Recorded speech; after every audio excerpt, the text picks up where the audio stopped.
നിങ്ങളുടെ digital driving licence എങ്ങനെ ഓൺലൈനിൽ നിന്ന് ഡൗൺലോഡ് ചെയ്തെടുക്കാം?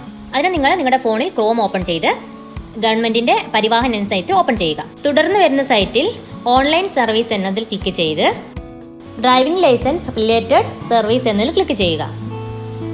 അവിടെ കേരള എന്ന നമ്മുടെ സ്റ്റേറ്റ് സെലക്ട് ചെയ്ത് കൊടുക്കുക. തുടർന്ന് വരുന്ന പോപ്പപ്പ് മെസ്സേജ് ക്ലോസ് ചെയ്ത് കൊടുക്കുക. മുകളിലെ മെനുവിൽ കാണുന്ന ഡ്രൈവിംഗ് ലൈസൻസ് എന്നതിൽ ക്ലിക്ക് ചെയ്ത് പ്രിന്റ് ഡ്രൈവിംഗ് ലൈസൻസ് എന്നതിൽ ക്ലിക്ക് ചെയ്യുക. നെക്സ്റ്റ് പേജിൽ നിങ്ങളുടെ ആപ്ലിക്കേഷൻ നമ്പറും ഡേറ്റ് ഓഫ് ബർത്തും തെറ്റാതെ ടൈപ്പ് ചെയ്ത് കൊടുക്കുക. ശേഷം സബ്മിറ്റ് ചെയ്യുക. അപ്പോൾ നിങ്ങൾ രജിസ്റ്റർ ചെയ്ത മൊബൈൽ നമ്പറിൽ നിങ്ങൾക്കൊരു OTP വരുന്നതായിരിക്കും. ആ നമ്പറിൽ വരുന്ന OTP തെറ്റുകൂടാതെ ടൈപ്പ് ചെയ്ത് കൊടുത്ത് DL പ്രിന്റ് എന്നതിൽ ക്ലിക്ക് ചെയ്ത് നിങ്ങൾക്ക് നിങ്ങളുടെ ഡ്രൈവിംഗ് ലൈസൻസ് ഡൗൺലോഡ് ചെയ്തെടുക്കാവുന്നതാണ്.